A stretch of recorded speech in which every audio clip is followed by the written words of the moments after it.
Hej wszystkim! Witajcie na moim kanale. Ja jestem Aleksandra, a to jest Slow Polish, czyli polski powoli.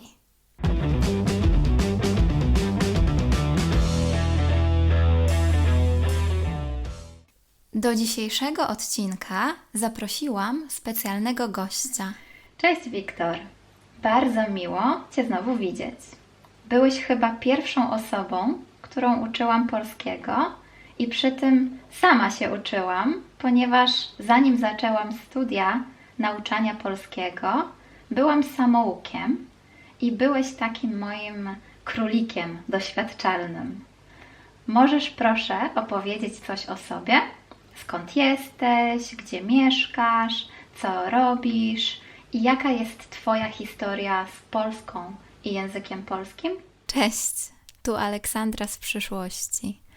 Właśnie edytuję wideo i słyszę, że niestety jakość mojego audio pozostawia wiele do życzenia, znaczy jest bardzo zła.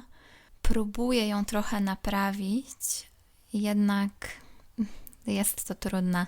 Kiedy mówi Wiktor, wszystko jest w porządku, więc wina jest po mojej stronie. Następnym razem postaram się, żeby było lepsze. Dzień dobry wszystkim, mam na imię Wiktor, pochodzę z Mołdawii. Przyjechałem do Polski 2 lata temu. 10 marca było równo 2 lata, jak przyjechałem do Polski. Zdecydowałem wyjechać z swego własnego kraju, Mołdawii, ponieważ zawsze marzyłem o tym, żeby mieszkać w Europie, jedną z europejskich krajów. No i tak wyszło, że wybrałem dokładnie Polskę, ponieważ Polska była bardziej taki kraj, który dał mi to, co ja chciałem. Czyli pracę, mieszkanie, no i możliwość podróżowania, bo Polska ma dużo różnych ciekawych miejsc do odwiedzania. No i właśnie przyjechałem tu i już 2 lata tu mieszkam. Studiuję w szkole policjalnej już pół roku w kierunku fizjoterapeuta, masażysta. Pracuję teraz w sklepie, w supermarkecie. Lubię podróżować po weekendach, wyjeżdżam gdzieś po jakimś miastam, po miastach Polski. No i ciekawe. I dokumentujesz to. Tak, i właśnie Prawda? to na swoim Prowadzisz kanał. Tak, na swoim kanale na YouTube. Od jak dawna prowadzisz kanał? Zacząłem swój kanał jeszcze żyjąc w Mołdawii. Już więcej niż 2 lata. Świetnie. Tak, i na swoim kanale opowiadasz o Twoim życiu w Polsce i o podróżach po Polsce, prawda? Tak, ale więcej o podróżach. Tak, więc myślę, że moich subskrybentów zainteresowałby Twój kanał, bo wszyscy bardzo interesują się Polską i chcieliby podróżować. Zwłaszcza, że Twoje filmy pokazują mniej oczywiste kierunki turystyczne w Polsce. Tak, bo ja wyjeżdżam bardziej tak nie do turystycznych miast, a do takich zwykłych, żeby pokazać zwykłą Polską, jaka ona jest po prostu. Zazwyczaj to maleńkie miasteczka. Tak, maleńkie miasteczka, maleńkie miejscowości. Super. Okej. Proponuję małe ćwiczenie. Jestem pewna, że będzie interesujące dla Ciebie i dla moich widzów. Przygotowałam 10 polskich idiomów. Twoje pierwsze zadanie to połączyć pary. Na górze znajduje się pierwsza połowa każdego idiomu, a na dole druga. Zaczynamy. Tak, więc będziemy czytać pierwszą część, tutaj na przykład pluć sobie, i potem szukamy drugiej części. Nie wiem, może niektóre idiomy już znasz, a może niektórych jeszcze nie. I one są dość zabawne. Zobacz, możesz przeczytać tutaj ten pierwszy? Pluć Tak. sobie w brodę. A, bardzo dobrze. Pluć sobie w brodę. I jak rozumiesz ten idiom? A pluć to co takiego? A, pluć. Wiesz, co to jest ślina? Wiem. Aha. Tak, więc wydzielasz po prostu, strzelasz śliną, to wtedy plujesz. Pluć sobie w brodę? Masz jakiś pomysł, co to może być? Mm-mm. Tak, okej, więc może podam Ci przykład. Straciłam okazję dobrej inwestycji i teraz pluję sobie w brodę. Czyli nic nie wyszło i dlatego może jakoś denerwuje albo coś takiego. Tak, bardzo dobrze. To znaczy, że mam do siebie pretensje, że straciłam jakąś okazję i żałuję teraz. Rozumiem teraz. Tak? Czyli to coś nowego. Mhm. Pluć sobie w brodę. Często tak mówimy. Kiedy czegoś żałujemy, że straciliśmy jakąś dobrą okazję. U nas jest inna idioma, ona nazywa, tak można powiedzieć, rwać na sobie włosy, tak. Taka. Okej. Czyli Jedna moja... rwać coś na siebie włosy. My też czasami mówimy, że wyrywam sobie włosy, to z nerwów, tak? Kiedy bardzo się denerwujemy, to wyrywamy sobie włosy aż. Chcielibyśmy albo coś takiego, coś Mhm. wyszło nie tak, jak chcielibyśmy. Tak. Jedna moja rosyjska studentka powiedziała mi, że oni mają coś takiego gryźć łokcie. Tak, też jest. Też wy mówicie tak. Okej. Dobrze. Zobaczmy następne. Możesz proszę przeczytać? Groch w kieszeni? A, w kieszeni? Nie groch w kieszeni. Ale podpowiem Ci, że druga część też jest związana z jedzeniem. Kapustą. Tak, bardzo dobrze. Groch z kapustą. Jak to rozumiesz? Może kiedy nie ma pieniędzy, nie ma co jeść i jesz groch z kapustą. Ciekawa interpretacja. Podam Ci znowu przykład. I to jest prawda. Na moim biurku jest groch z kapustą. Możesz znaleźć wszystko. Tutaj jest po prostu wszystko. Kubek, kable, długopisy. Czyli taki Jak chaos. myślisz? Bardzo dobrze. Tak. Groch z kapustą to bałagan. Po prostu chaos. A Twoje biurko to też groch z kapustą? Nie, u mnie porządek wszędzie. Tak. Wszystko rozłożone po swoich miejscach. A masz tak, że nie możesz się skupić, jeśli masz bałagan na biurku? Nie możesz zrobić jakiejś pracy? No, po pierwsze, u mnie nie ma bałaganu, a po drugie, jeżeli byłby, to myślę, że to mi nie przeszkadzałoby. Okej, rozumiem.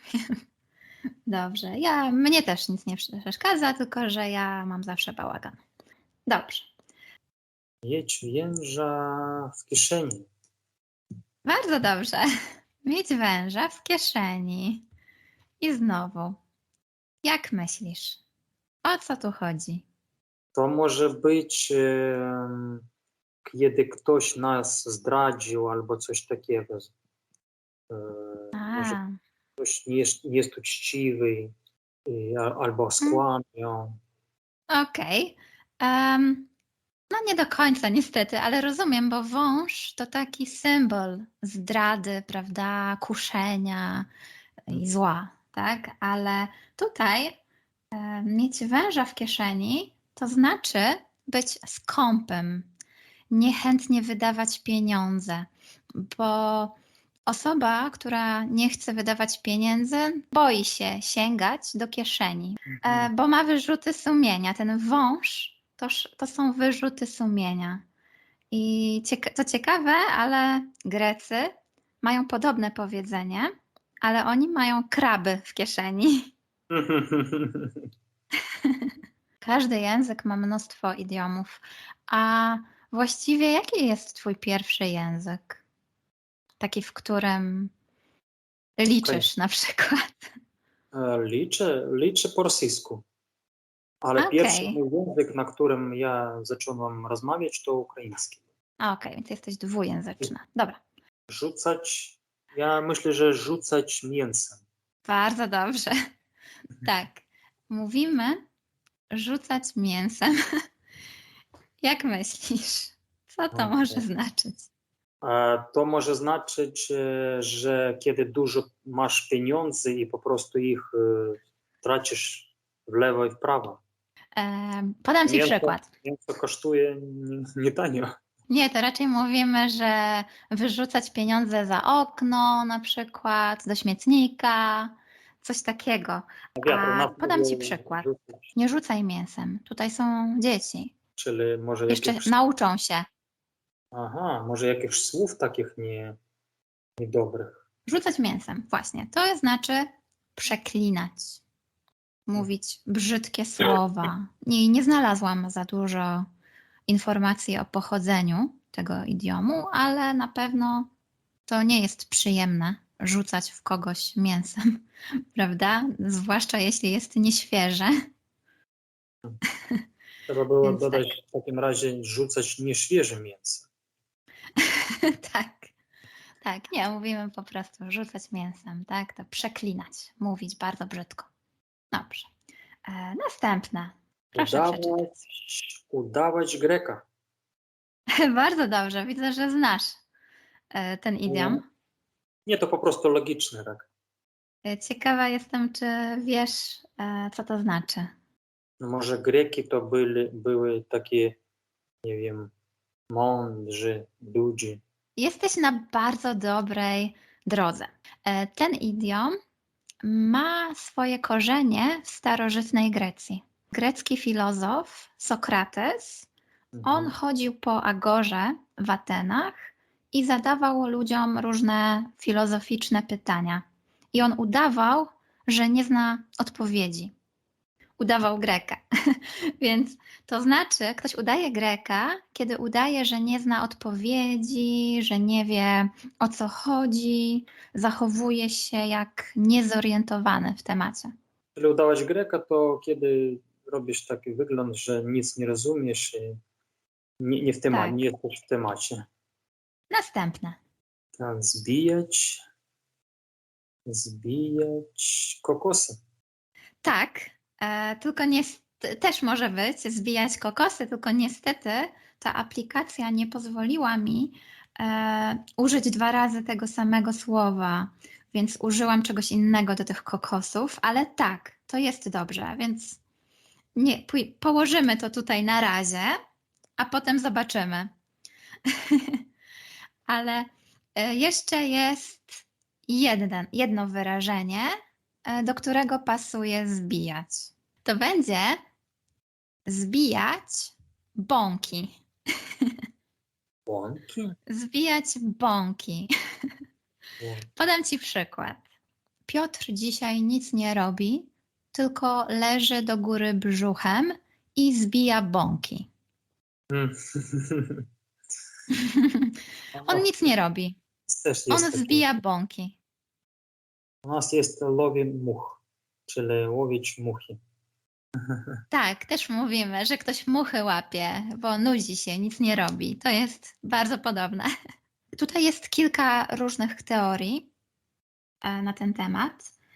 Znalazłam audycję Radia Kraków i tam przedstawiane są 3 teorie i jedna z nich to fakt, że bąk to taki rodzaj ptaka, teraz już bardzo rzadkiego i jego mięso nie jest smaczne, więc polowanie na niego jest marnotrawstwem czasu, jest bez sensu, bo zbijać to też strzelać by w tym sensie, zabijać na przykład. Tak, to pierwsze znaczenie, a drugie to bąki jako owady. To jest już bardziej popularne znaczenie teraz, bo bąki to są owady, które męczą konie. Zawsze, kiedy są konie, to jest pełno bąków, prawda? I zabijanie tych bąków, tych owadów jest bezsensowne, bo to jest praca bez końca. No tak. Więc to tak, bardziej pochodzi, tak, to znaczy marnować czas, ale teraz raczej używamy tego jako nic nie robić, leniuchować. Okej, dobrze. Następne, jeszcze tylko 4 nam zostały. Ni z gruszki, ni z pietruszki. Bardzo dobrze. Ni tak, ni owak. Coś takiego. Czyli nie ryba, ni mięso. Takie macie powiedzenia? Tak, tak. Nie ryba, nie mięso. Czyli coś takiego, że kiedy człowiek albo coś nie umie robić, albo jest takim człowiekiem, że nic nie może z siebie coś, nie wiem, przedstawiać, coś takiego. To znaczy tak nagle, tak niespodziewanie i nie wiadomo dlaczego, że na przykład ktoś powiedział coś bardzo głupiego, takiego ni z gruszki, ni z pietruszki, do niczego to nie jest podobne i nie pasuje do sytuacji. To teraz w slangu mówimy, że ktoś jest randomowy i że coś jest randomowe, z angielskiego random. Okej. I jeszcze następne, zarabiać. Co możemy zarabiać? Kokosy. Bardzo dobrze. Jak to rozumiesz? Zarabiać kokosy. To dobrze zarabiać, czy źle zarabiać? Jak myślisz? Zarabiać Źle. kokosy. Źle. Dlaczego źle? No bo kokosy to jak? To nie droga. Niedobre? Okay. Nie droga, a nie droga po prostu. Nie drogie takie jedzenie. Tak. Marne pieniądze zarabiać? Tak, coś może takiego. Niestety nie. Nie? To znaczy zrobić fortunę. I też mówimy zbijać kokosy albo robić kokosy. No i zarabiać kokosy. Ja nie mogłam 2 razy zamieścić zbijać, dlatego dałam zarabiać kokosy. Tak, to zrobić fortunę na czymś. Widzisz, ja odwrotnie myślałam, że kokosy to coś takiego. Tak. A nie wiem, może kiedyś kokosy były drogie, bo są egzotyczne. Może dlatego tak mówimy. Pewnie. I jeszcze 2 nam zostały, więc będzie już łatwo. Następne. Mieć muchy w nosie. Tak. Mieć muchy w nosie. Masz jakiś pomysł? Kasia obraziła się na mnie i teraz ma muchy w nosie. Czyli co, nie chce rozmawiać, czy co? Tak. To znaczy, że być obrażonym. Ktoś ma zły humor, jest obrażony, nie chce rozmawiać. Też mówimy, że ma focha. Mieć focha to właśnie być obrażonym na kogoś. Tak, bardzo dobrze. To jest przykre mieć muchy w nosie, więc może dlatego tak mówimy. Dobrze, no i ostatnie jeszcze, to tylko przeczytaj, bo... Bułka z masłem. Bułka z masłem. Słyszałeś kiedyś takie powiedzenie? Ono jest bardzo, bardzo popularne, bardzo często. W Polsce nie słuchałem ani razu. Okej. Myślę, że to oznacza, że bułka z masłem, czyli kiedy coś takiego dobrego, może kiedy masz może jakieś pieniądze albo dobrze żyjesz, coś takiego, bo możesz sobie pozwolić bułkę z masłem. Okej. Podam Ci przykład. To zadanie o idiomach to dla Ciebie bułka z masłem. To w ogóle odwrotnie. Tak. Po angielsku oni mówią piece of cake. Coś łatwego po prostu. Czyli kawałek jakiegoś ciasta. Tak. Tak. I jednak zrobienie ciasta na pewno jest trudniejsze niż posmarowanie bułki masłem. Więc moim zdaniem nasze wyrażenie, nasz idiom lepiej działa. Czyli namazać masło na bułkę. I to było bardzo łatwe. Aha, Tak, ja myślałem w zupełnie innym kierunku. więc widzisz, idiomy są dość trudne i często bardzo abstrakcyjne. Tak, tak. I w różnych krajach, w różnych narodach to różne znaczenia. Tak, tak, Jest, właśnie. jest coś podobnego, ale wszystko jedno trochę różni się. Tak, one są bardzo ściśle związane z kulturą kraju, prawda? Każdy kraj ma jakieś inne i często dla nas te idiomy z innego kraju są dziwne, niezrozumiałe. Tak, tak. A często dla mnie też wiele polskich idiomów, wiele z nich mnie dziwi. I sama się uczę nowych. Ale te idiomy to po prostu, oni wyszły po prostu z narodu, tak? Kiedyś za starodawnych. Tak, Kiedyś ktoś coś powiedział i tak ono i przyżyło się i poszło w ludzi, w naród. tak, tak. Idiomy mają zwykle długą historię. I często mają taki archaiczny język. Na przykład ni z gruszki, ni z pietruszki. Jest tam słowo ni. My już tak nie mówimy. Mówimy ani, Ani. prawda? Ani z gruszki, ani z pietruszki. A w tym idiomie jest ni. I to takie stare. Z tych idiomów, które poznałeś, który najbardziej ci się podobał? Pierwszy. Pluć sobie w brodę. Okay. Będziesz go używał? Nie. Nie no, mam nadzieję, że nie będziesz musiał go używać, że nigdy nie stracisz dobrej okazji. No, ja też mam nadzieję. To wszystko na dzisiaj. Link do ćwiczenia jest w opisie. Możecie sami się sprawdzić. Dziękuję Ci bardzo, Wiktor, za rozmowę i za podjęcie wyzwania.